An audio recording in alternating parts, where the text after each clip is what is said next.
this week's Keeping It Real, Cam Marston shares some surefire new business ideas based on his visit to a doctor's office this week.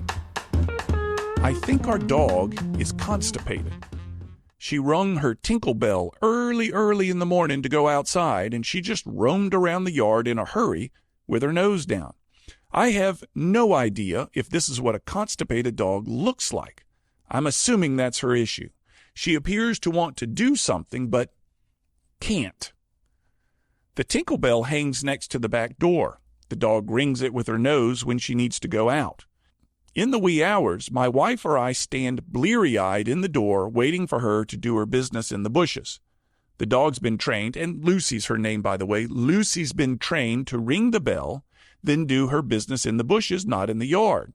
It took about 6 months of my wife demonstrating this process for Lucy to finally catch on about what to do and where to do it.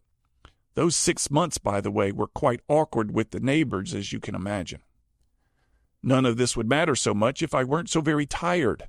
I had my stroke about 3 months ago, and it feels like every doctor in town has sensed an opportunity to run a test and send me an invoice. Yesterday at the doctor's office, the check-in document asked, "What are you here for?" And I wrote, "Something to do with taking a picture of the back of my heart through my throat." Of course, there's an official title for this test using a big giant series of important-sounding words, but I'll get to that in a moment. In a shocking example of customer service failure, when I was called to the front desk, the attendant had her very large computer screen turned with its back squarely facing me. I couldn't even see her. My first encounter with a human in a place I didn't want to be was not with a human. It was with the back of a computer screen with a disembodied voice somewhere on the other side. It was so shocking, I took pictures of it on my phone. It was clear the computer screen was much more important than the patient. No reason to actually see me or welcome me or smile at me or make eye contact with me, which took me from not wanting to be there to angry about being there. Anyway, the drug they used to sedate me was milky white.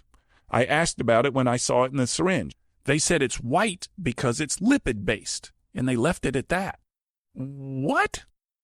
If I ever start a new business, it will be one using words and providing explanations that mean nothing to the customers. Businesses that use their own language can charge more than businesses where customers actually understand the answers to their questions.